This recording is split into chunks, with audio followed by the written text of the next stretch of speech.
Imagine a country so vast that its southern regions are drenched in water, lush and fertile, while its northern provinces struggle with chronic drought, dying rivers, and shrinking underground water supplies. This is China, the world's most populous nation, home to hundreds of millions of people, consuming massive amounts of water for cities, farms, and industries. For decades, northern China suffered from water scarcity so severe that first-hand measures like drilling deeper wells only made the problem worse. So China did something almost unimaginable. It built a system so enormous that it reshaped the country's own geography. A system designed to transport billions of cubic meters of fresh water each year, not by trucks or pipelines alone, but through rivers, canals, aqueducts, and tunnels that span thousands of kilometers. This is the South-North Water Transfer Project, the largest water diversion megaproject in human history. Northern China is dry, arid, and thirsty. The Yellow River, once mighty, now runs thin. Urban centers like Beijing, Tianjin, and industrial regions in Hebei province grow every year, demanding more water than local sources can supply.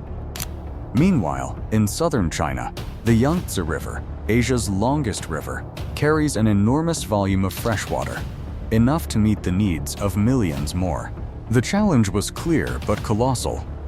How does one take fresh water from one part of the country and deliver it across mountains, plains, industrial zones, and deserts to areas that simply don't have enough water? The South-North Water Transfer Project is designed to move up to 44.8 billion cubic meters of fresh water every year from southern rivers to the arid north. Rather than relying on a single canal or pipeline, the plan consists of 3 separate routes, each tackling different geographical and water demand challenges. Eastern route upgrades and expands the ancient Grand Canal system, guiding water northward through Jiangsu, Shandong, and Hebei. Central route draws water from the Dongjiangku Reservoir on the Han River, flowing by gravity to supply Beijing and Tianjin. Western route still in planning. This route would divert water from tributaries near the Bayankala Mountains to northern and northwestern provinces, including Inner Mongolia and Ningxia. Construction began in 2003, and by 2014 the first phases were operational. Over the past decade, billions of cubic meters of water have actually been transferred, mitigating water shortages and supporting agriculture and industry. Before we go any further, ask yourself this: what would happen if the water supply of an entire region simply disappeared? No water for crops, no water for industry, no water for basic human survival. This is the crisis the North faced, and the reason China embarked on its greatest engineering gamble. One of the most remarkable aspects of this megaproject is its fusion of ancient infrastructure with modern engineering. The eastern route makes use of the historic Grand Canal, the longest man-made waterway in the world, originally built centuries ago for transport and commerce. Rather than building a completely new canal from scratch, Chinese engineers upgraded and widened this historical waterway, adding powerful pumping stations and hydraulic controls to navigate elevation changes and water flow requirements. Over 1,100 kilometers of canal now serve not just trade, but the life-giving flow of fresh water to provinces that once relied on scarce rainfall and shrinking rivers. But using an ancient canal system, engineers had to modernize locks, remove bottlenecks, and adapt sections designed for small boats into channels capable of carrying tens of millions of cubic meters of water annually. China isn't just building pipelines, it's reconfiguring the water map of an entire continent-sized nation.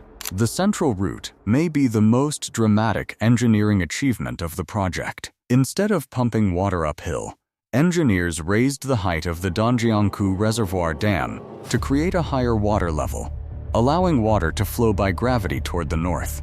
This route stretches over 1,200 kilometers, meticulously aligned to maintain a downhill flow that can reach Beijing without continuous pumping. Along the way, canals cross plains, bridge valleys, and even pass beneath major rivers' feet that required complex tunneling and aqueduct construction. This gravity-based design reduces long-term energy costs and makes the water flow more efficient than relying solely on pumps.